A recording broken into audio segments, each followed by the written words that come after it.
and welcome to everybody that's here this morning in person, and to those of you who are online, thank you for being here.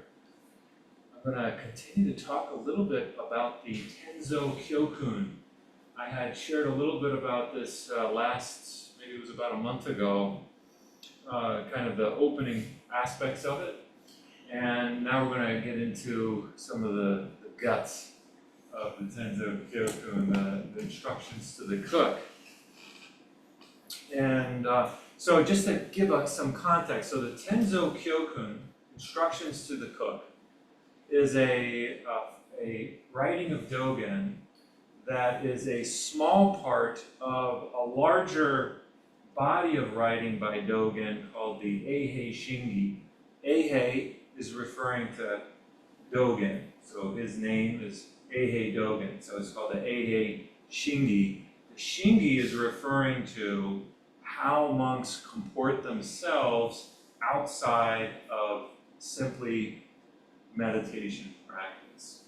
So there's all kinds of instructions for how to live an enlightened life, not just focusing on what we do when we're sitting on the cushion, but what we do when we're doing our life. And I think this Shingi, the Eihei Shingi, is very important. It's certainly important for monks, and if you read it as a lay person, you might think this is completely irrelevant for my life. Certain aspects of it, anyways, might appear to be irrelevant because he's talking mainly to monks. But to me, I think this spirit of the Shingi needs to be translated into our lay life as well, because it makes the bridge. What I see a lot of people struggle with is what their understanding of what encompasses practice. And practice, many of us, almost all of us, I think, myself included, came to practice to meditate. And then we struggle because we can't find the time to meditate. We're so busy. Or maybe we feel like we're not meditating enough. Well, the Shingi opens up the doorway for practice outside of simply meditation. And we start to see that everything we do is potentially part of the practice, that what encompasses what makes Soto Zen. Who of us here doesn't spend some time every day in a kitchen? Right? All of us are doing something in the kitchen, whether we are preparing food in some way, cooking it, or eating food. We're doing something in the kitchen every day. And so in the Tenzo Kyokun, instructions for the cook, now this is a smaller writing that's encompassed in the Eihei Shingi. And it can give us some valuable insight on how to think about what practice looks like when we're in the kitchen. Right? So again, a lot of people want to know, like, how do I meditate? And that's well, you're doing it. You come here, you meditate. You're done. Check that one off.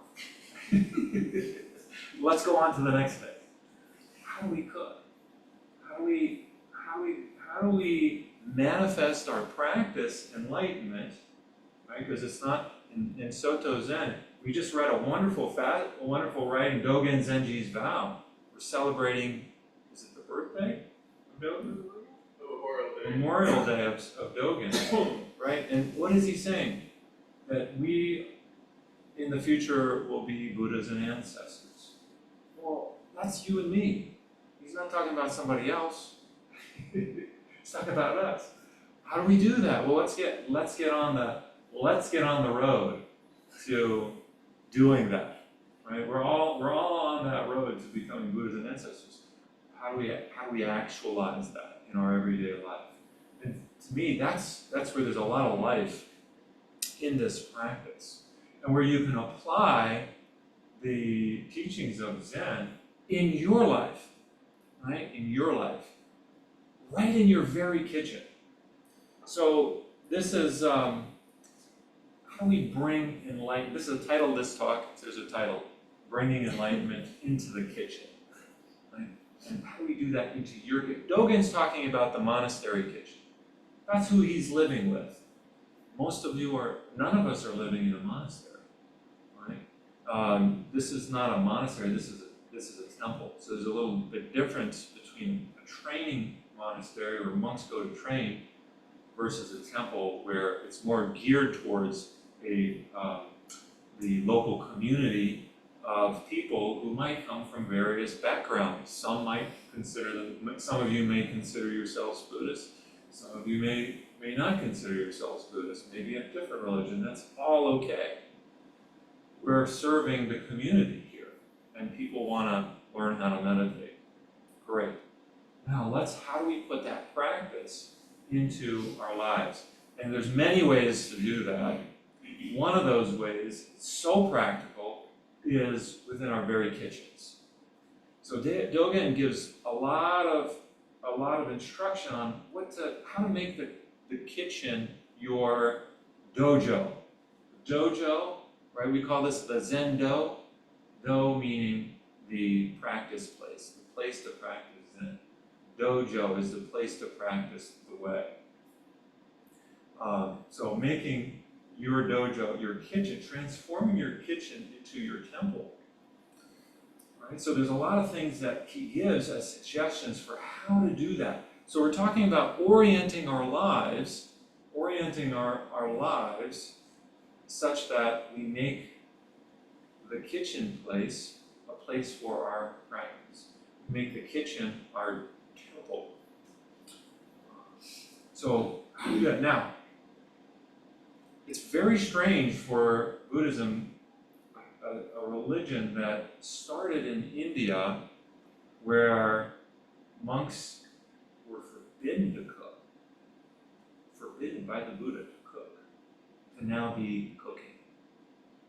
This was a big problem when, I imagine it must have been a big problem when Buddhism went from India to China, and then in other parts of Asia. Right? So in India, the Buddhist monks, how did they live? They ate one meal a day, and they begged for their food. That was what happened in India, and that still happens today in some countries, where the monks don't cook, and they're forbidden from using utensils to cook their own food. That's part of their practice. Something big must have happened to go from that kind of a way of life for these monks to now working in kitchens. Something big must have happened. And this is part of what happened, part of the result of Buddhism going from India into China some 2,000 years ago. Because the Chinese people had a different way of thinking. They already had their own indigenous religions, Confucianism and Taoism, and those religions deeply influence Buddhism when it enters into China. And they didn't have this idea that it's okay for a certain segment of the population not to work. So there's a clash in worldviews occurring. So the way that Buddhism adapts to this is, guess what? The monks start to work. They start to cultivate the fields. They start to grow their own food. That means they also start to cook their own food.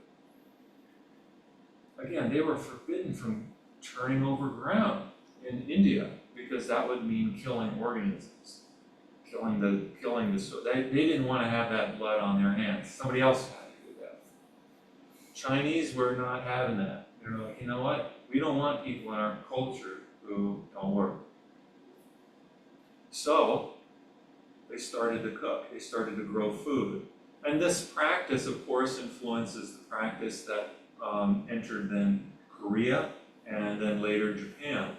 And so Dogen, he goes from Japan, where he's living, as a young adult, to China to experience what is it like to be how do you practice Buddhism? Because the Japanese in his time weren't doing it right. it was considered corrupt for several reasons. So he goes to China and he practices with the monks there, the Chinese, and he's learning from other Tenzos, cooks, how do you cook? And then he comes back to Japan and he writes this bit called the Tenzo Kyokun, instructions for the cook, based on older versions of the rules for the monks as far as cooking goes. So what does he say? One of the things he says,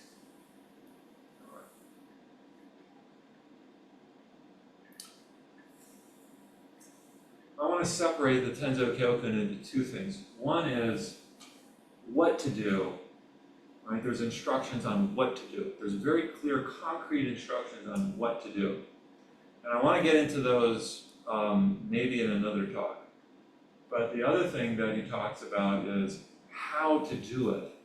And I think this is probably even more important than what to do, is the how we do it. How we cook when we're in the kitchen. So Dogen Zenji says, you must put to work the mind of the way, offering appropriate variety in the food served so that the community can feel satisfied and at ease. So I want to dive a little bit into this one sentence.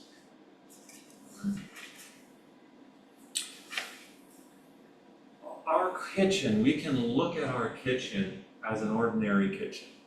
We do that already. It's just a kitchen. Or we can see our kitchen as the microcosm of the entire universe. That's a different orientation to our kitchen, right? Is our kitchen just one section of the house? Or is it a microcosm for the entire universe?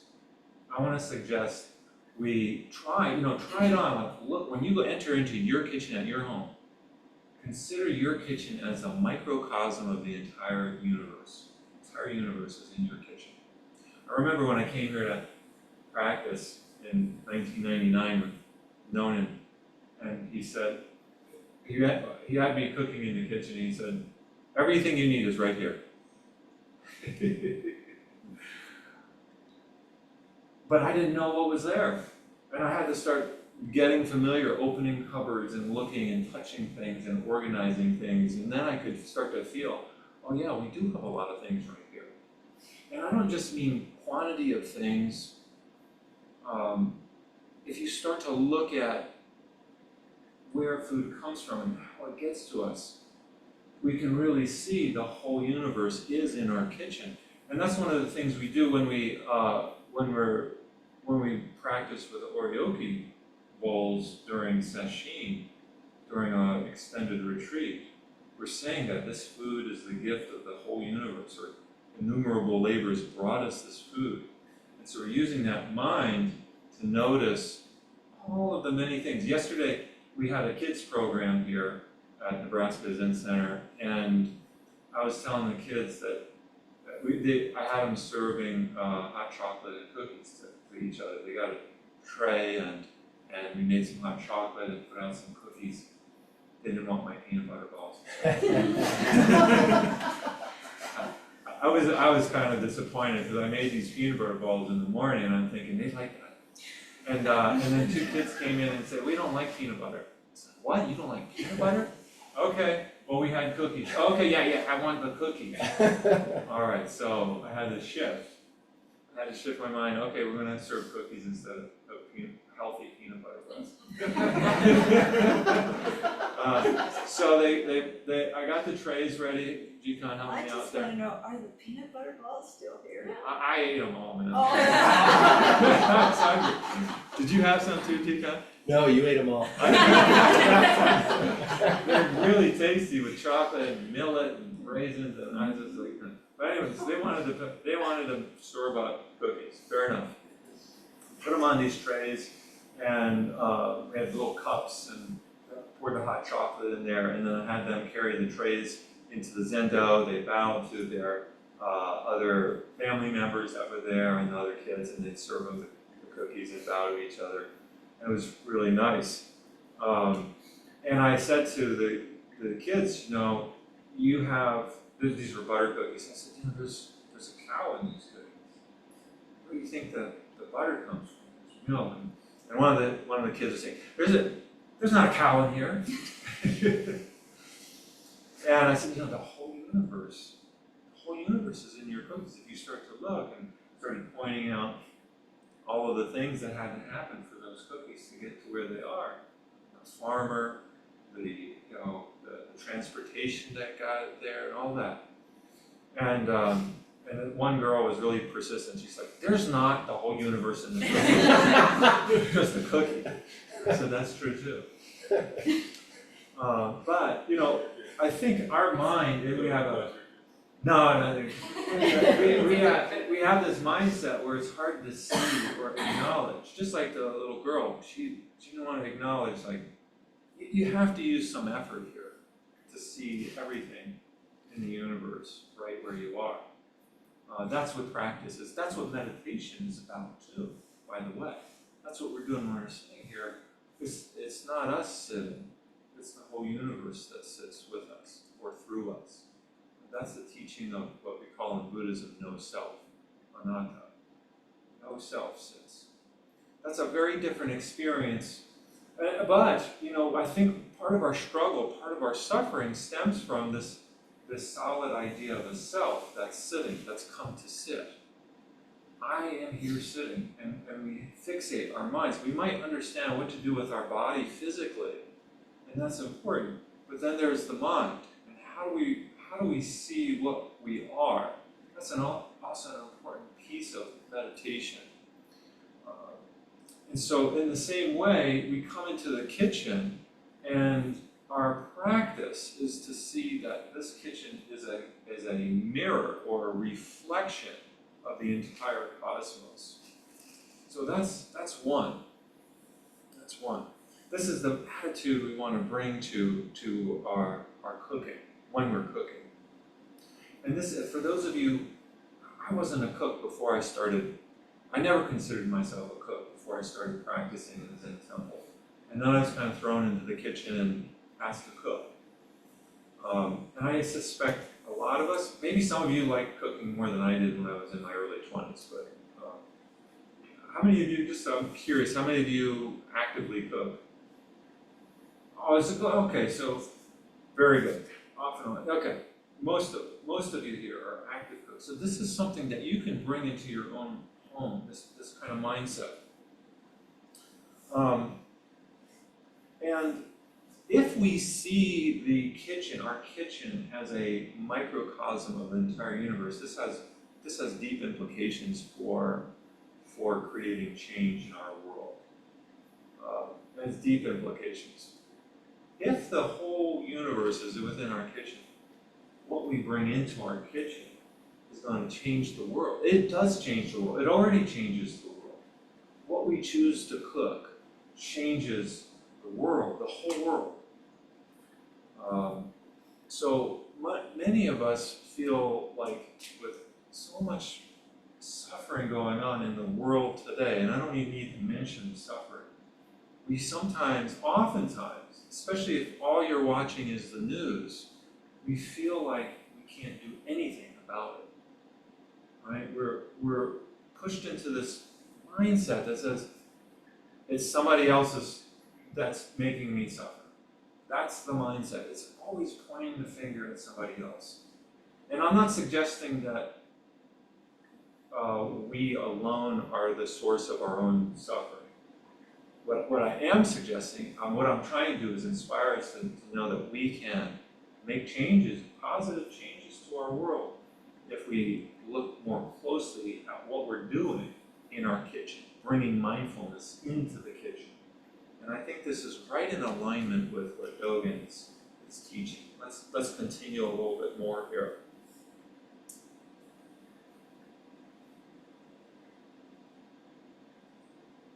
Right. So, just as the enlightenment is just as we say in when we read Dogen's vow, that enlightenment is within us, is us, not within, but in us, the same goes true for the kitchen.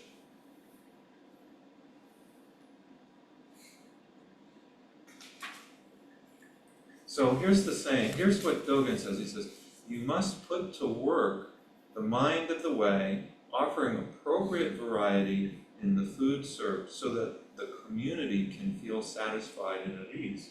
So who's your community? If you want to practice this, certainly come for sesshin, come for an extended retreat, and you can serve the community here. But we can also translate this practice to whoever we're serving at home. You know, if you live with your children live with you, or your spouse, that's your community, right? So I want to focus on three things here. The words put to work, variety, appropriate variety, and then satisfied and at ease, those three things. Right? So to put to work, it's almost, you know, I don't know, this is a translation of Japanese, so I'm not sure how it sounds or comes across in Japanese, but it's interesting way of thinking, of articulating something. It says, you must put to work the mind of the way. So the question is, when we enter the kitchen, you can ask yourself the question, do we put to work the mind of the way? Right?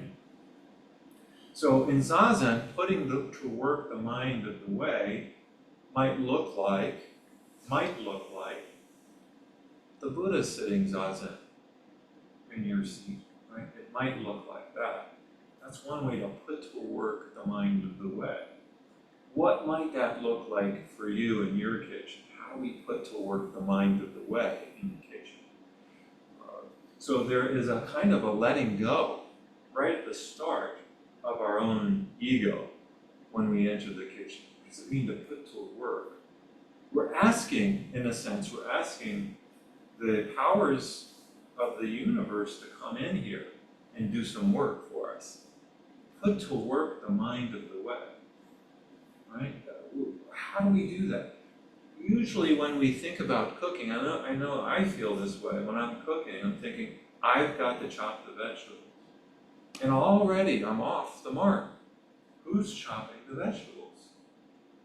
Right? I'm not chopping the vegetables. It's the workings of the universe through me. And so this is a shifting of our attitude towards approaching cooking in the first place. Put to work the mind of the way. Let go of the ego-centered mind that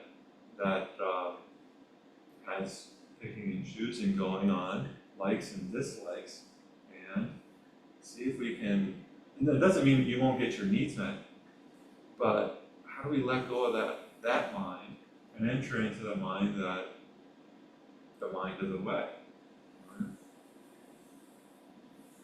You must put to work the mind of the way, offering appropriate variety in the food. So this is another thing, appropriate variety. What does it mean to offer appropriate variety? And I think there's an urgency here for us today in offering appropriate variety. So how does it look to do that? We don't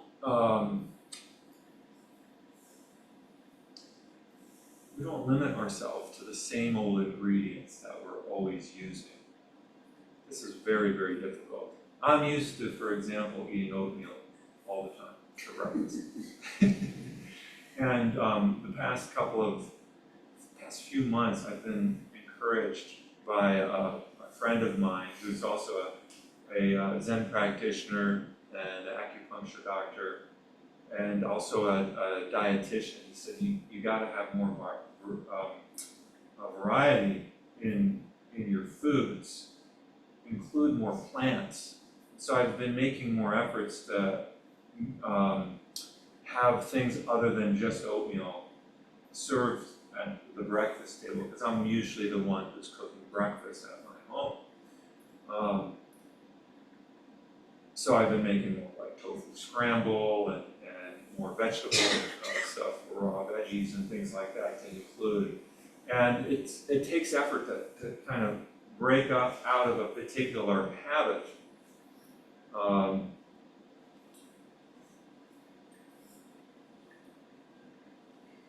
And I was looking this morning on there was an article based in the Cleveland Clinic, so fairly reputable, on the importance of variety in foods. And the way they talk about this on that website is rotate your foods. And it says here, slip a few new foods into your grocery cart every week to incorporate variety in your diet. And then it gives a lot of reasons of why we should do that. But this is a simple, practical thing that we can think about. And this is, again, coming back to, this is how we bring enlightenment into the kitchen, that mindset. Variety. Dogen says, bring appropriate variety. How do we do that? Maybe try slipping in a few new foods in your grocery cart each week. Right? So that's one thing. It says there's 4 things it mentions here. One, what are the benefits? You'll get more nutrients. When we eat the same things over and over again, we're reducing how much nutrients we're getting in our body. Think in terms of the rainbow, the different colors of the rainbow. My teacher would say, we eat with our eyes. And so having diversity in color on our plate, I don't care what it is that you're eating, if it's meat-based or plant-based, doesn't matter. But having that diversity in colors on your plate. Think in terms of the rainbow, red foods, orange foods, purple foods, green foods. They suggest half your plate should be filled with veggies and fruit. My friend that's a Zen practitioner and dietitian, he suggested 3/4 of our plate should be veggies and 1/4 protein. I found that helpful as a guideline personally, but I just put that out there. There's a lot of different ways, and I'm not a dietitian telling you guys what to do, but just to stimulate thinking about what makes up your food, your plate. And we tend, especially in Zen circles, to focus on the carbs. Especially if you're vegetarian, we don't know how to cook vegetables, and so we put a lot of carbs, pastas, and grains and things. And there's nothing wrong with pasta and grains, but again, coming back to this idea of appropriate variety and not limiting us to the same diet all of the time. Number 2, it says in this Cleveland Clinic website, you may live longer by doing this. So by eating a variety of foods, you lower your risk of mortality. The third thing is the reducing risk of metabolic syndrome. What is that referring to? Abdominal obesity, low HDL, that's the good cholesterol. So metabolic syndrome is referring to abdominal obesity, low good cholesterol, heart disease, diabetes, stroke. You reduce your risk of those things. And the fourth thing they mention is losing inches, so I guess losing weight. They do mention that vegetarian and vegan diets have better biodiversity in gut bacteria, those who do that. Again, I'm not saying that you should limit yourself to a vegan or vegetarian diet, but keep in mind the diversity, the biodiversity, and think about your gut biome. You guys heard that phrase recently? I've been appreciating Jikan's kombucha mixture this weekend, because I know there's all kinds of beneficial bacteria in that drink that he's been making the 4 months that he's been here. And I'm drinking and I'm thinking all these little tiny bacteria are getting in there in my intestines and gut, and they're helping me out, right? And he gave me some, what is it called, the SCOBY? last month, and I started my own brew of kombucha, and I'm looking forward to trying it out soon. I love making yogurt, you know. It's a fun process. You take the milk, heat it up, bring the temperature down, mix in a little yogurt starter, and let it sit and ferment. Miso, wonderful fermented food. And this miso, by the way, is used a lot in Japanese temple cooking. Miso soup is a big one. Kimchi, if you like spicy, and I like spicy, that's good stuff, right? So thinking about the microbiome in your own gut.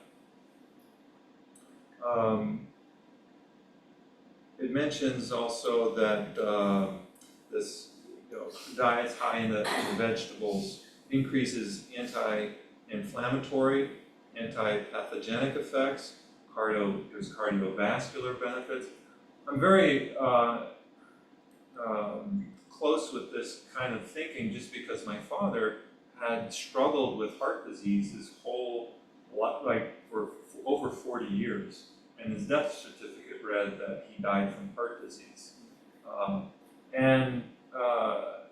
When he first started learning about heart disease, this was in the late 1980s. It wasn't really clear the connection between diet and heart health as much as it is, I think, today.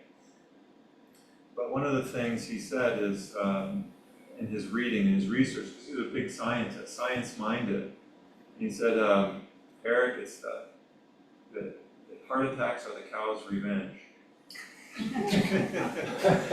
And as a result of that, we initially started eating less red meat. And then I went off to college shortly after that. I was 16 when he had his first he had double bypass surgery, and it made a mark on me that continues to this day. And then the medicine started to kick in for my father, and it wasn't necessary. It wasn't deemed necessary to change the diet. And I think that's where a lot of us kind of get stuck in this route of being over-medicated and not looking at changes that we can make. Again, this is the kitchen is a place for major change to take place in our society, in our culture. And eating healthier is one way we can impact our society, especially when we feel like there's nothing we can do. Start looking at how little, I don't think overhaul is the way to go, but little changes, like this article says, one new food or one or two new foods that you put in your grocery cart a week. That's a good way to start, and it's not overwhelming that we think, oh, I gotta completely change everything. I don't think that's the way to go. So I also suggest try one or two new recipes a week. You know, just open the recipe. There's something special to me, like when I'm discouraged, I don't want to cook. Something happens when I open up a recipe book and then I start looking at the options here. Like, oh yeah, I guess I could make that. That looks interesting. When I was at the Zen Center with my teacher, I was always bereft of ideas for cooking. I just didn't have it. And I suspect a lot of us might feel the same way if you don't really get into cooking or like cooking that much. Sam, by the way, those beans were fantastic this morning. Thank you so much. You made us a really nice.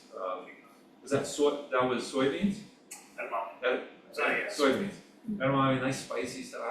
So there was flavors I was getting in my gut. Oh, wow, thank you so much.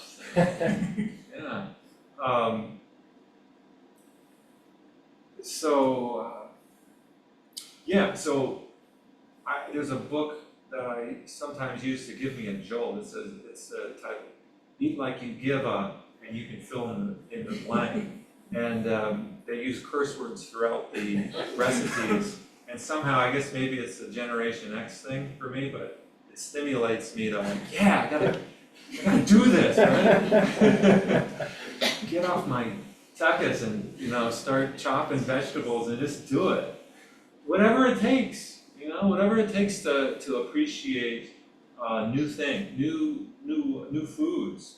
And it's so hard, especially if you have children that you're cooking for that only want one thing. So how do we embrace their needs as well and their reluctance to try new foods without using coercion or shame? That's another piece, because that's where Dogen says we want to nourish the community, serve the community so that they feel at ease, satisfied and at ease.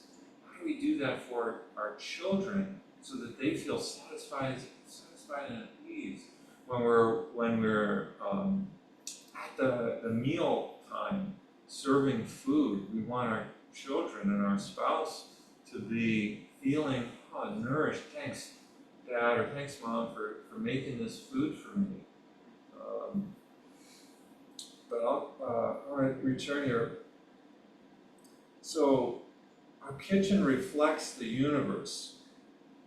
The lack of diversity at the microcosmic level reflects a lack of diversity at the macrocosmic level.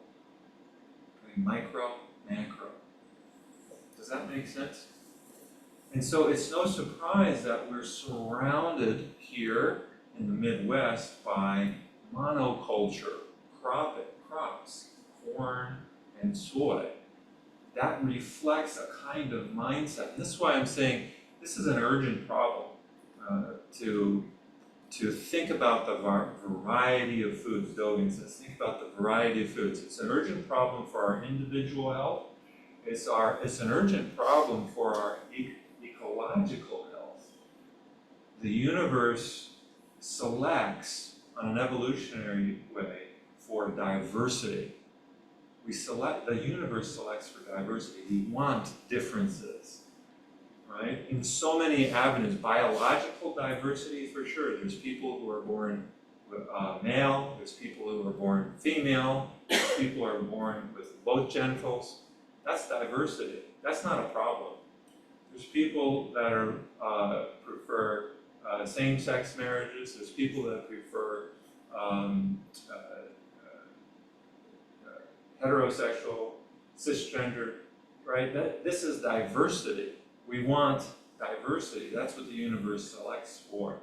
Many ways of doing things, many ways of being on a biological level, on a social level, on an ecological level. There's many ways to do things. There's many ways to be. And that's what Dogen is affirming. He's affirming variety, right? And so I just want to point out here we have, one of the ways that it's very challenging for a lot of farmers to change the way their farming practice. A lot of pressure to plant crops in a monoculture manner. And John Bakehouse is here and has been working with planting prairie strips in his farm, which is of great value. He's just sharing with me this morning how much he's delighting in seeing, was it the sandhill cranes that were spending time in his fields because he had those prairie strips planted in there, and how much he personally delighted in watching them play in his fields. They didn't nest, he said, but they were playing there. Would they have done that if it was just a cornfield? Probably not. And when we look out at the cornfields, they do have a beauty to them in their monoculture, but there's also something about the variety. The mind wants and seeks diversity, it seeks variety. And that's the same on an ecological level as well. So we are not, most of us here probably are not farmers, but we can change how we think in our own kitchens. And that's a beginning of making changes. So if you feel disheartened about the way things are in the world, and I know I listened to, I was listening to news sources today about the high levels of nitrates in the water in Iowa, where I'm from. And the sources of those are mainly from agriculture, from corn and overuse of nitrogens, but also from animal production. Again, here it is a monoculture of cows, pigs. one place, concentrated. What is the CAFO, concentrated animal, what's the F? Feeding operation, concept. So there's lacking that diversity, there's lacking. Think about traditional farms. You had cows, you had pigs, you had chickens. They were in occupying the same space, as opposed to now where there's a monoculture of also animals concentrated in one place. This creates health problems. The universe selects for diversity, not one thing. And so it can be very discouraging because these news sources don't tell you what you can do or how we can think differently. They point the problem at certain people or groups, and it's not saying that larger groups, lobbyists and politicians shouldn't be thinking about these things more deeply. It's not saying that. I'm not saying that. What I'm saying is that most of us don't get involved in that on that level, and then therefore feel helpless as to what to do. What I'm suggesting is a change in our mental attitude, a change in our ethos, our way of thinking collectively as a culture, which is something that we can do. We can start thinking in terms of diversity, affirming diversity on many different levels, including in the kitchen. So, I will close with this poem here. The kitchen is the cauldron of enlightenment. Roy G. Biv on our plate. Roy G. Biv in our fields. Thank you.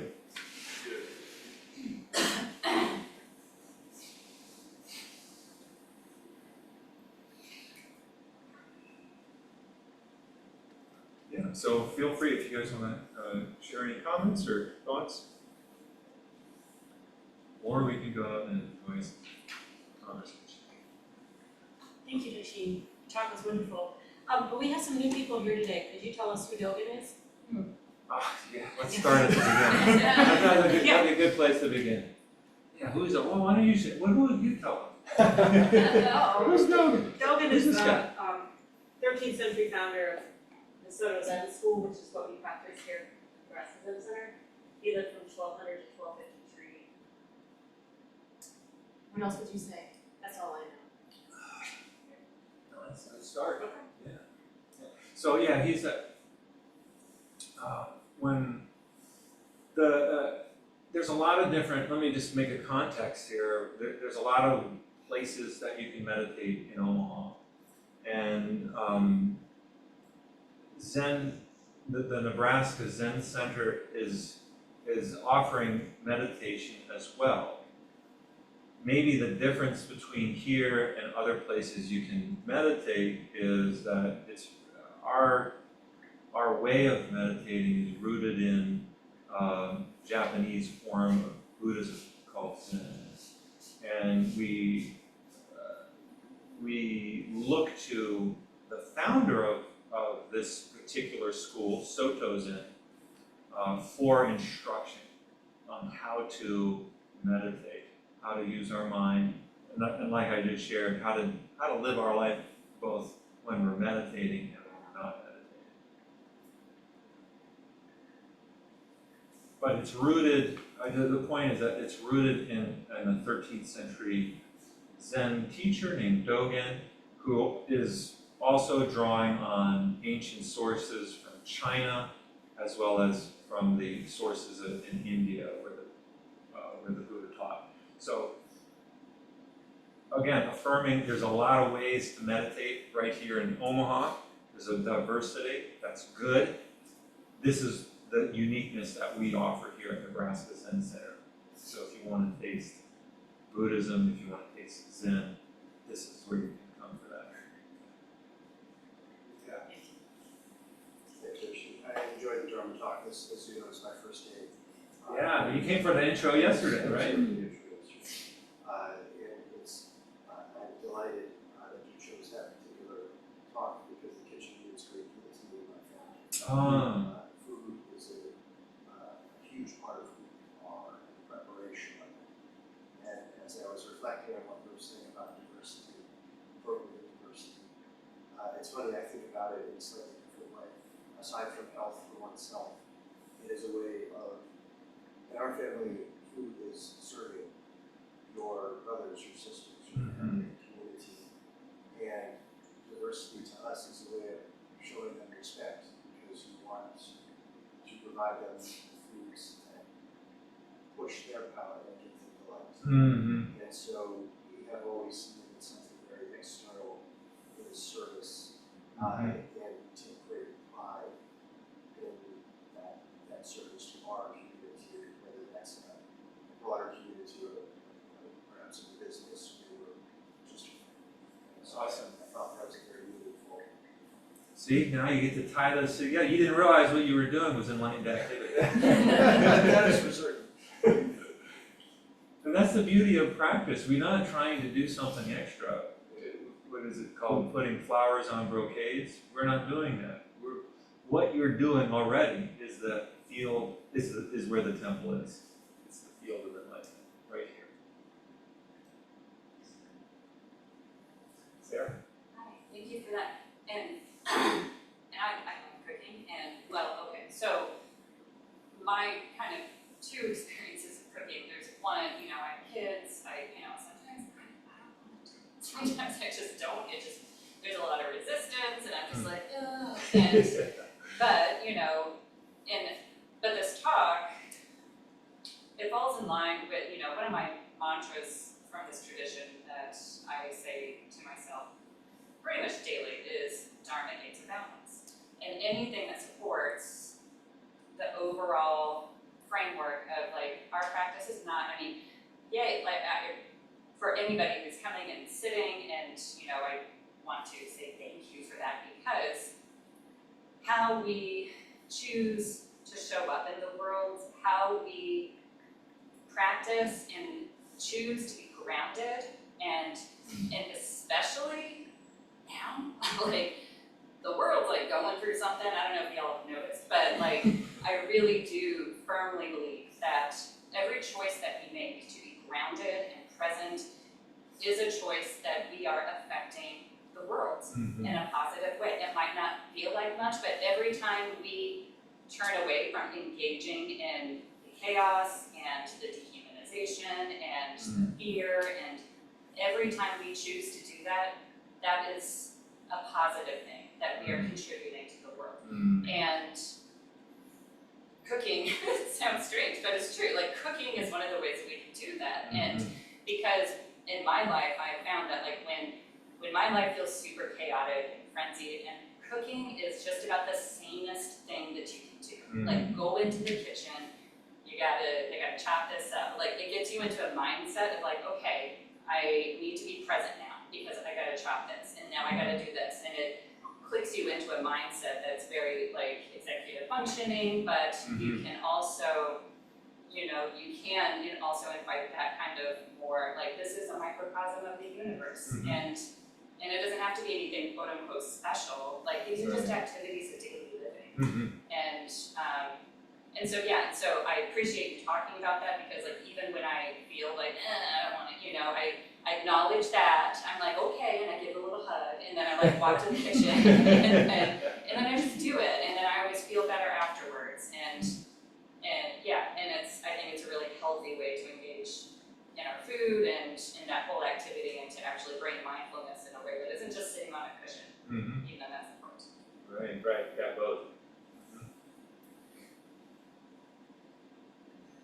Daishin, one thing I wanted to share was I was at Tenzo at Minnesota Zen Meditation Center for a year as the head Tenzo, and I was preparing my first menu, and Greta looked at this menu and she goes, "Wow, this is kind of plain. This is really not you." In terms of I love to cook, and I love to cook for people, and so she was just kind of remarking, "Oh, it's so interesting. I'm surprised that you're not, kind of putting your heart into this." And I had this idea of oh, well, this is a retreat, and so it should be simple and straightforward. And that was a real turning point for me. And I realized oh, I can do something that I'm really excited about, that I really hope that the people who eat this food will absolutely love it. And something that sometimes Greta says, she loves food, she goes, "This tastes so good I could cry." And so for every retreat afterwards, I was like, that's the goal. You know, I want it to taste so good that people could cry. And it was Wow. amazing for me to just see like how much passion and energy that he brought to the Yeah. situation, opposed to like, oh, I was just being a plain kind of, you know, Zen meal.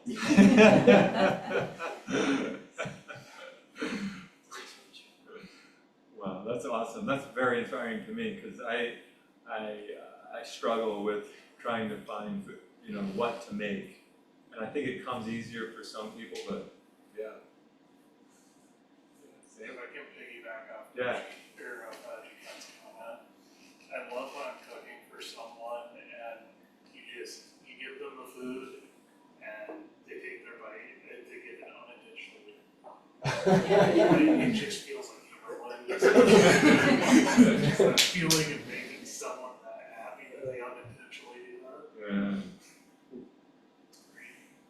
Very inspiring. Thank you. I've listened to all this, and it's just, it's like, if you look at my kitchen, it's like an international spice rack. I don't have enough room for all the spices I wanna have, but I also have no recipes. Because it's the point of, let's just enjoy what happens, and just experience it. Yes, there's a point of color, there's a point of texture, but even as a history teacher, it's amazing that we've forgotten what our Renaissance ancestors knew, that they had a 3-year rotation, crops that went into the soil, crops that took out of the soil, and then let your field go fallow.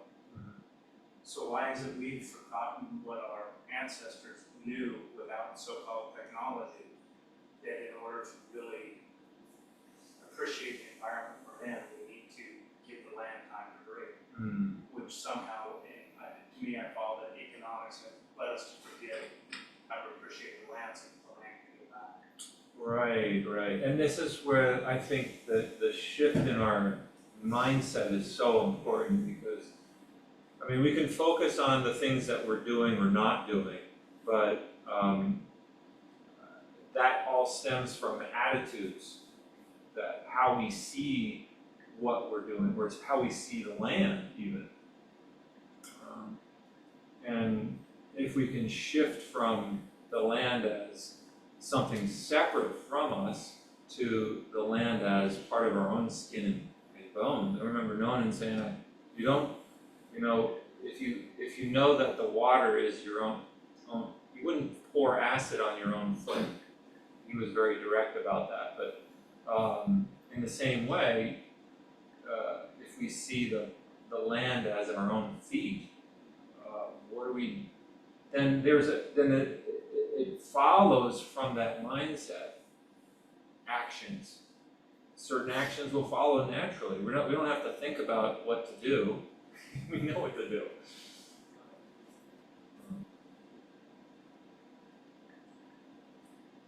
So to add a little bit of diversity, I have a perspective on living in harmony and alignment with our environment, our seasons, and as you were sharing how to select a ingredient that is new every week, 1 or 2.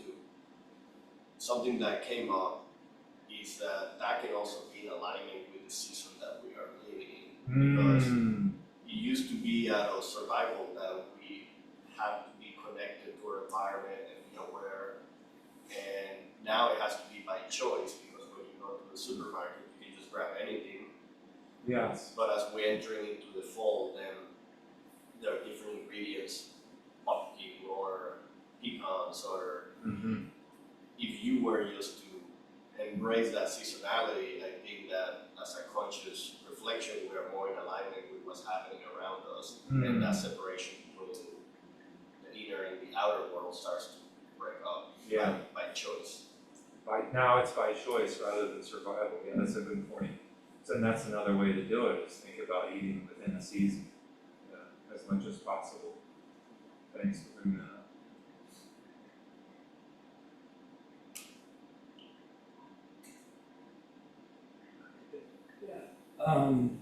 You talked about having the whole universe in your kitchen, And I really had experience with that, where I was once pushed into a situation where I was trying to, I had no idea what it was. And so when I was about 17, I got a job in Salt Lake City. I worked in their Asian grocery store. And what happens is when you go into one of these places, there's 20 million types of veggies that you will never see before in your life. Like I've never seen an actual giant hairy taro before. And they pull that out, and it's my job to memorize what everything was, so I figured it out.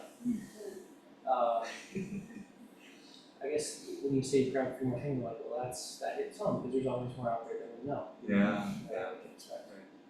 yeah, go to the Asian food store in your neighborhood. Yeah. You find a lot of neat things there too. All right, well, let's close up. We can do this outside. Present it. Yes. Announcements.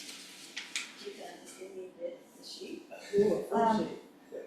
Yeah, I will, note that we do have some fairly new faces here, so I invite all of you to mingle and get to know each other and continue the conversation afterward. Thank you for coming. I'd also like to thank the people who came this morning and helped with the second Sunday work practice, and practice is deeply appreciated, very nice. The upcoming Dharma Book Club, we usually have a Dharma Book Club twice a year, one in spring and one in fall. Kyokun is leading us this fall in Norman Fisher's book, The World Could Be Otherwise, about imagination and bodhisattva. This is 6 weeks. 6 weeks. 6-week course starting on Tuesday, September 23rd through the end of October. And you can join in person or online via Zoom. So you can go to the website, take a look, register. I'd like to encourage folks, if you're considering doing this, I would suggest, if you're planning on purchasing a book, to do that soon, because there'll be some pre-reading. And this is a Dharma discussion. So each week we'll be coming together, we'll be hearing from each other about how we're relating to this particular text and how this is going for us, and what we're finding. Study groups are extremely helpful, because you get to hear so many different voices. So I just want to encourage people to, if you're planning on participating, to purchase the book sooner than later. There's no prior knowledge Buddhism required. Correct. So it's a great, that's how I learned, doing book studies. The text is available online somewhere? Yes, there is a copy that's free online. So if that is a better option for you, you'd be able to find that. If you can't find it, you can email me and I will help you find it. And yeah, you can get it from the publisher. Somebody mentioned this morning that it's available on Amazon too. So, lots of ways. Okay.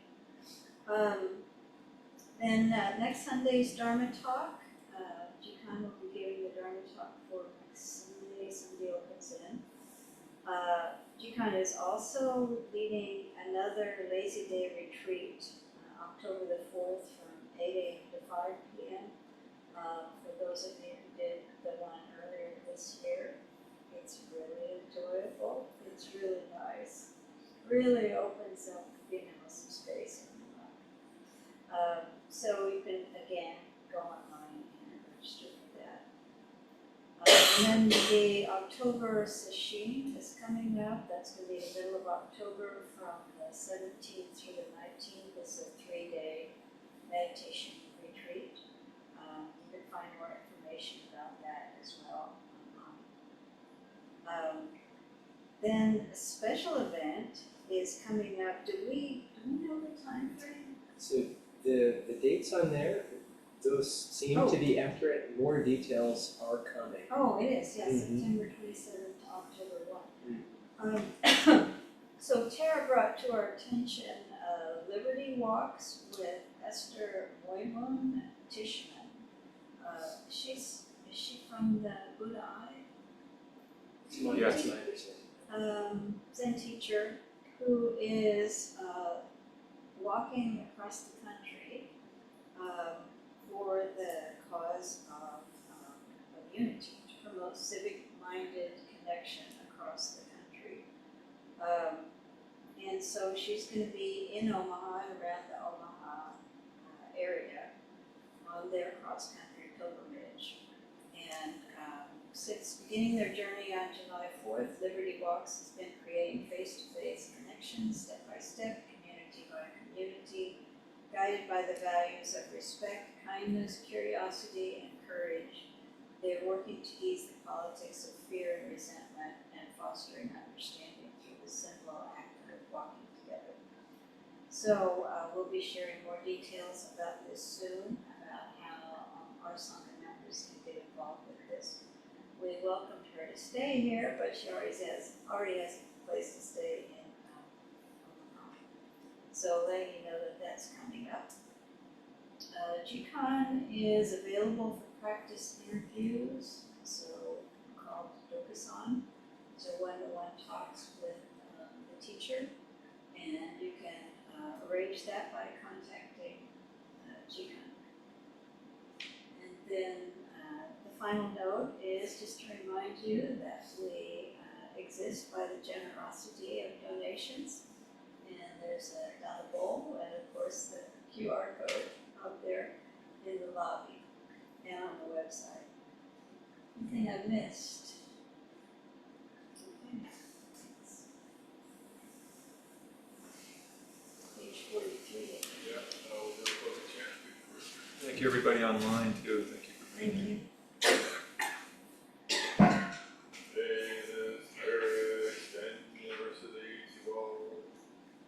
So that we together with all beings realize the Buddha way.